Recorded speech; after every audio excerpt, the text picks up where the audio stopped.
Cette vidéo fait partie d'une mise à jour du cours, je l'ai donc réalisée à une date postérieure à la vidéo qui suit, tout simplement parce que je souhaite vous faire installer Kali Linux avec VirtualBox de façon plus simple que l'ancienne vidéo.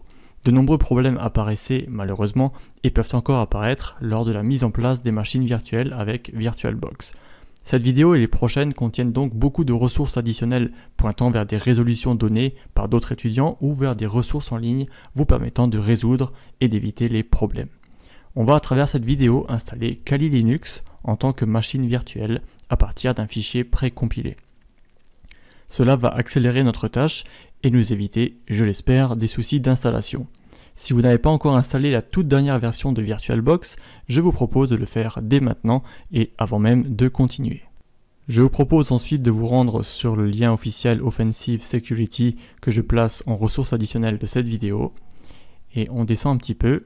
Alors sélectionnez bien ici l'onglet VirtualBox, les images VirtualBox et non pas VMware comme je l'ai fait au début. Donc deuxième onglet et vous cliquez sur Kali Linux 32 bits VBox. Vous cliquez, vous laissez la machine se télécharger, donc vous voyez que si vous avez une mauvaise connexion, comme c'est mon cas, vous allez attendre un petit peu de temps, c'est quand même 3 Go. Je vais mettre la vidéo en pause et continuer plus tard. N'hésitez pas non plus de votre côté à lire d'autres vidéos, le temps de finir le téléchargement.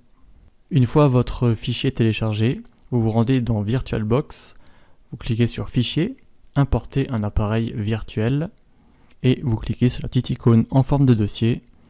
Vous sélectionnez le fichier que vous venez de télécharger, en l'occurrence chez moi c'est la version 2017.3. Si jamais vous visionnez cette vidéo à une date ultérieure et une date bien après le moment où j'ai fait cette vidéo, vous aurez très probablement une version 2018 voire même 2019. Quoi qu'il arrive, vous aurez une autre version et il n'y aurait normalement pas de souci. Vous pouvez toujours suivre correctement cette vidéo et même tout le reste du cours. Si jamais quelque chose venait à ne plus fonctionner, eh bien je mettrai à jour la vidéo et le cours en conséquence. On ajoute donc ce fichier ici, on clique sur suivant. Vous voyez tous les paramètres par défaut qui sont déjà pré-remplis. Pas d'inquiétude, on pourra toujours les rechanger par la suite, notamment la mémoire vive qui est par défaut de 2 Go. Si jamais ce n'est pas suffisant, on pourra en mettre plus. Et vous cliquez sur Importer. Alors 2 petites minutes, le temps d'importer l'image.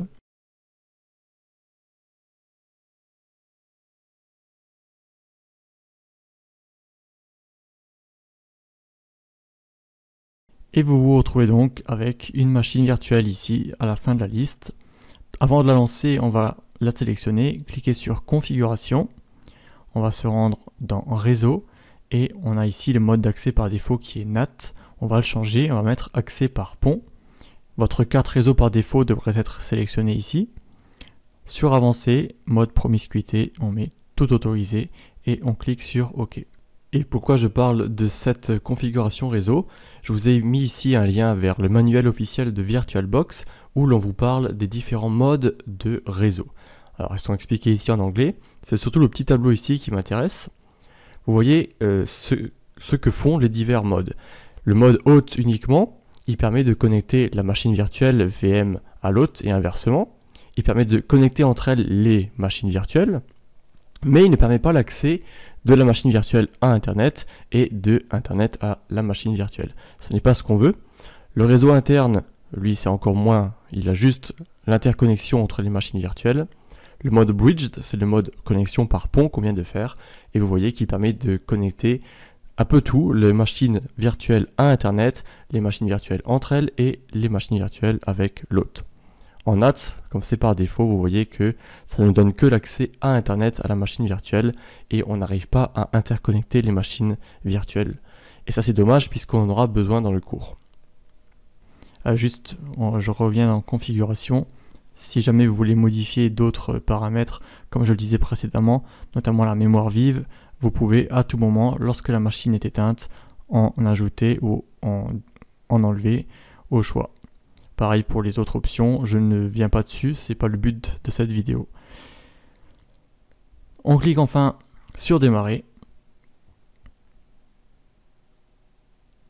On laisse la machine se lancer.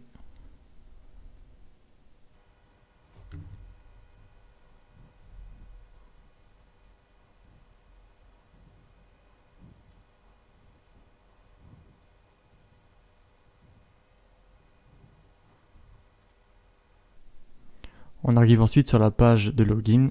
Le nom d'utilisateur, alors là il faut bien s'en souvenir, c'est root, R-O-O-T. On appuie sur Next ou Entrée. Et le mot de passe, c'est l'inverse de root, donc T-O-O-R.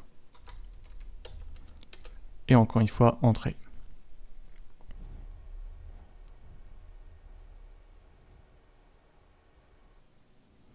Et nous voici sur le bureau de Kali tout simplement, sans avoir eu besoin de faire des installations supplémentaires.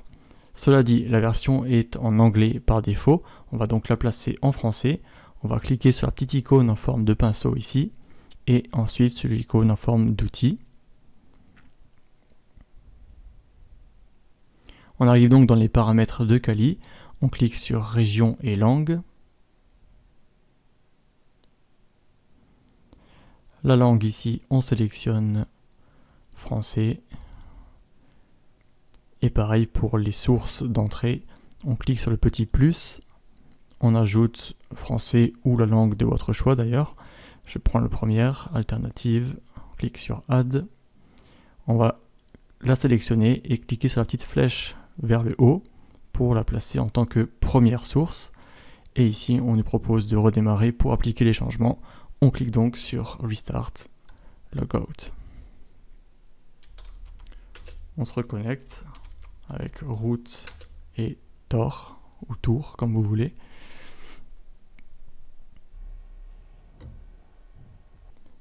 Vous voici maintenant avec Kali en français. On a presque terminé avec les configurations d'installation. On clique sur l'icône de terminal et il faut à présent mettre Kali et toutes ses dépendances, tous ses paquets à jour. Pour cela, vous avez la commande apt-get update. Alors je l'ai déjà fait, ça ira très certainement beaucoup plus vite chez moi que chez vous. Il faut savoir que si vous avez une connexion assez lente comme la mienne, eh bien vous avez des risques de passer une bonne demi-heure, voire même 1 heure avec la commande qui va suivre, c'est-à-dire apt-get upgrade. Ici, on va vous donner tous les paquets qui peuvent être mis à jour. Comme dit, je viens juste de le faire, ça m'a pris 40 minutes. Donc prenez votre temps, c'est normal si ça prend un certain temps. Mais faites toutes ces mises à jour et dès lors que ça sera terminé, eh bien tout simplement vous pourrez redimensionner la fenêtre. Les additions invitées seront installées automatiquement et vous n'aurez plus besoin d'installer quoi que ce soit. Ça nous facilite beaucoup la vie, surtout par rapport aux vidéos qu'on faisait d'habitude avec les installations manuelles, etc. Ici, ça fonctionne du premier coup et c'est tant mieux pour nous.